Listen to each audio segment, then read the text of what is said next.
Good morning बच्चों।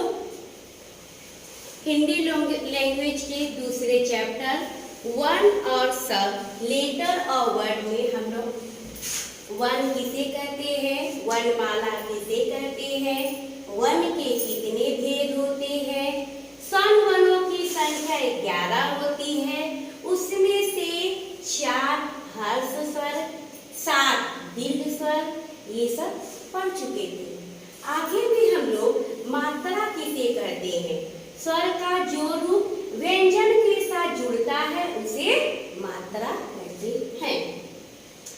और व्यंजन किसे कहते हैं, व्यंजनों का उच्चारण स्वर की सहायता से ही होता है। किसी भी व्यंजन वर्ण का उच्चारण बिना स्वर की सहायता से नहीं किया जाता है।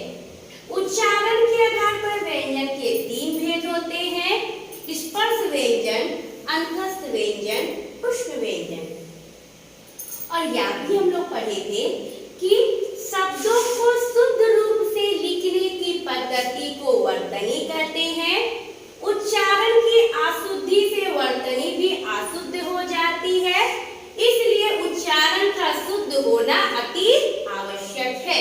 क्योंकि उच्चारण और वर्तनी का गहरा संबंध, हम लोग क्या समझे थे कि अगर हम लोग गलत उच्चारण करेंगे तो हम लोग गलत ही लिखेंगे।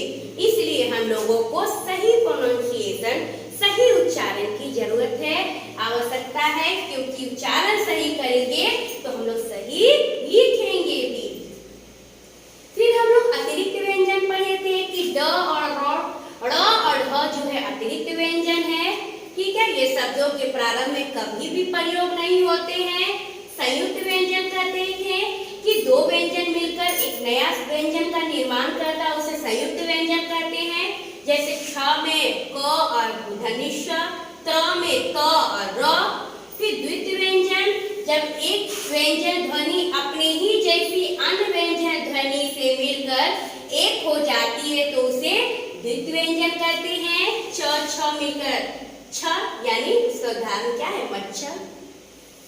फिर र वर्ण का भी संयोग हम लोग देखे थे कि विभिन्न जगहों पर स्वर्ण का र वर्ण का जो उच्चारण अलग अलग तरीके से होता है, उसे अलग अलग रूप में लिखा जाता है। एक रेख के रूप में लिखा जाता है, जैसे मर्म, धर्म, चर्म। ठीक आगे है पदे, र पदेन के रूप में लिखा जाता है, जैसे प्रण, प्राण, क्रम, त्राण, ग्रास। फिर ट ढ के साथ मिलकर लिखा जाता है टरक, राष्ट्र, ड्रम, ड्रेस। अब आज हम लोग पढ़ेंगे शब्द। शब्द किसे कहते हैं, वर्ड किसे कहते हैं। 2 या 2 से अधिक वर्ण मिलकर जब एक निश्चित अर्थ देते हैं, जब 2 या 2 से अधिक वर्ण मिलकर एक निश्चित अर्थ देते हैं तो उसे शब्द कहते हैं। जैसे नगर, नियम, निशान आदि। शब्द की क्या विशेषता है कि इसमें 2 शब्द वर्ण मिलेंगे, लेकिन जैसे तैसे 2 वर्ण नहीं मिल जाएंगे। 2 वर्ण जब मिल रहा है तो दोनों मिलकर जो एक नया शब्द बन रहा है, वो शब्द का एक अर्थ होना चाहिए, एक मीनिंग होना चाहिए। ठीक है, शब्दों को 2 आधार पर बांटा गया है। शब्दों को भी 2 आधार पर बांटा गया है। एक है बनावट के आधार पर और दूसरा है उत्पत्ति के आधार पर। बनावट के आधार पर शब्दों को 3 भागों में बांटा गया है, रूढ़ शब्द, यौगिक शब्द, योग रूढ़ शब्द। अब हम लोग जानेंगे कि रूढ़ शब्द किसे कहते हैं। वे शब्द जो एक निश्चित अर्थ के लिए प्रसिद्ध हो जाते हैं, वो शब्द जो एक निश्चित अर्थ के लिए प्रसिद्ध होते हैं, उन्हें ही रूढ़ शब्द कहते हैं। और इन शब्दों की सबसे बड़ी विशेषता यह है कि इसका खंड यानी इसका टुकड़ा, इसको तोड़ा नहीं जाता है। जैसे घोड़ा, लड़का, सूर्य, पृथ्वी आदि। इन शब्दों के सार्थक खंड नहीं हो सकते। अब है यौगिक शब्द। जो शब्द एक से अधिक शब्दों से मिलकर बने होते हैं उन्हें यौगिक शब्द कहते हैं। जैसे विद्या जोड़ आलय विद्यालय, भोजन जोड़ आलय भोजनालय, सु जोड़ शील सुशील, देश जोड़ भक्ति देशभक्ति। यौगिक शब्द का लेकिन खंड किया जा सकता है, इन शब्दों के खंड किए जा सकते हैं, जबकि रूढ़ शब्द को नहीं तोड़ा जा सकता, रूढ़ शब्द को खंड नहीं किया जा सकता, बल्कि यौगिक शब्दों को तोड़ा जा सकता है। अब योग रूढ़ शब्द, जिन शब्दों के एक से अधिक अर्थ होते हैं, शब्द एक ही रहेगा लेकिन उसमें दो अर्थ निकलेगा, तीन अर्थ निकलेगा, तो जिन शब्दों के एक से अधिक अर्थ होते हुए भी वे एक निश्चित अर्थ हो जाते हैं। एक निश्चित मतलब दो अर्थ तो निकल रहा है लेकिन दोनों अर्थ मिलकर एक नया निश्चित अर्थ बताता है, उन्हें योग रूढ़ शब्द कहते हैं। जैसे अक्षर, पंकज आदि। अब आते हैं उत्पत्ति के आधार पर। उत्पत्ति के आधार पर शब्द के दो भेद होते हैं, एक होता है तत्सम और दूसरा होता है तद्भव। तत्सम मतलब होता है कि संस्कृत भाषा के जो शब्द हिंदी में अपने वास्तविक रूप में प्रयुक्त होते हैं उन्हें तत्सम शब्द कहते हैं। हम लोग जानते हैं कि हिंदी भाषा में बहुत सारे शब्द इधर उधर से भी आए हैं, कुछ संस्कृत से आए हैं, कुछ अंग्रेजी से आए हैं, कुछ फारसी से आए हैं, कुछ अपना खुद ही है, ठीक है। तो जो संस्कृत से आया हुआ शब्द है लेकिन उसमें कोई परिवर्तन नहीं होता, वो हूबहू क्या होता है, ज्यों का त्यों हिंदी भाषा में प्रयुक्त होने लगता है, अपने वास्तविक रूप में, अपने रियल रूप में प्रस्तुत होने लगता है, तो उसे हम लोग तत्सम शब्द कहते हैं। जैसे अग्नि, नृत्य, अंधकार, ग्राम आदि। लेकिन तत्सम शब्द के ठीक विपरीत तद्भव शब्द, तद्भव शब्द में क्या होता है, संस्कृत भाषा के शब्दों के बदले हुए रूप को तद्भव शब्द कहते हैं। तत्सम शब्द हम लोग हूबहू जो कहते हैं बताए हैं रियल रूप में ही उतार देते हैं हिंदी भाषा में, लेकिन तद्भव में क्या करते हैं, संस्कृत भाषा को थोड़ा सा सुधारते हैं, थोड़ा सा बदलते हैं और बदल कर इस्तेमाल करते हैं उस शब्द को, तो वैसे शब्द को तद्भव शब्द कहते हैं।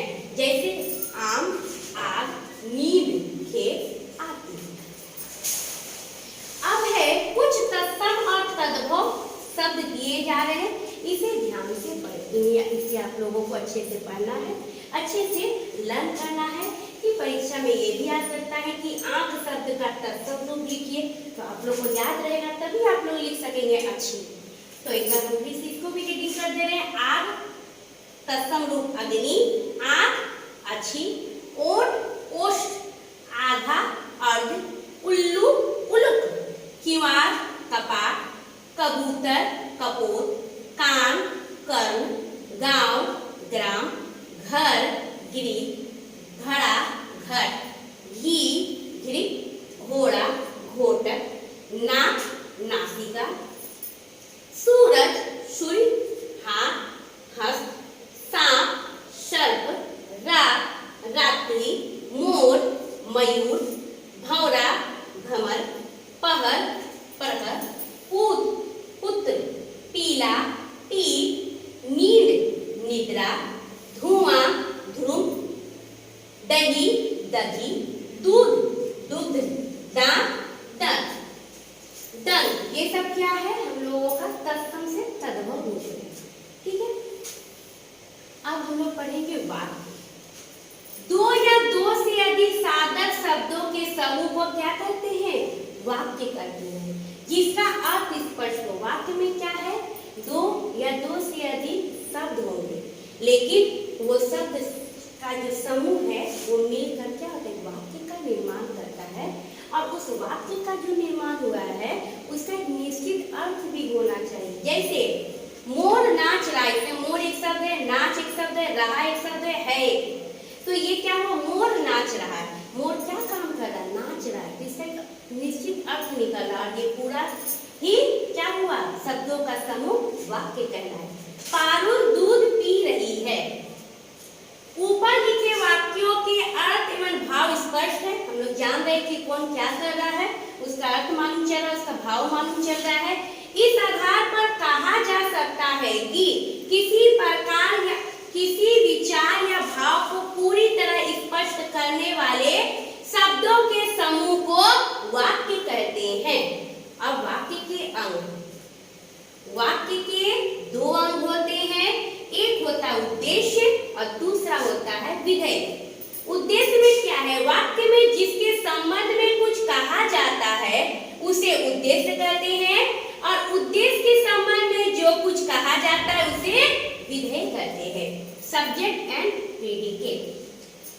महेश कोई काम नहीं करता है, इससे महेश उद्देश्य है और कोई काम नहीं करता विधेय है। सोनम पढ़ रही है, बच्चे कहानी सुन रहे हैं। अब वाक्य के भी तीन भेद होते हैं, एक होता है साधारण वाक्य, दूसरा होता है प्रश्नवाचक वाक्य और तीसरा होता है निषेधात्मक वाक्य।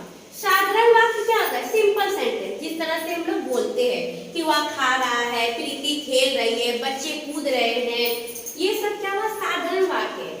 ऐसे वाक्य जिनमें कोई बात सरल ढंग से कही जाती है उसे साधारण वाक्य कहते हैं। जैसे प्रीति खेल रही है, लड़के खेल रहे हैं।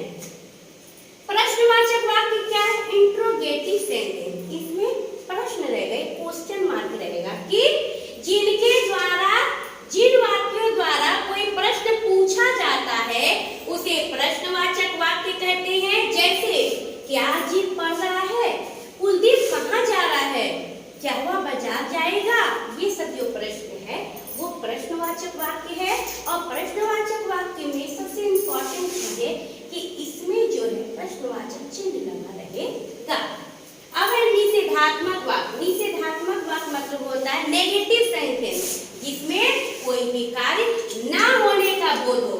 जिन वाक्यों में किसी कार्य के ना होने का ज्ञान हो उसे निषेधात्मक वाक्य कहते हैं। जैसे विजय पत्र नहीं लिख रहा है, सरोज नहीं आ रही।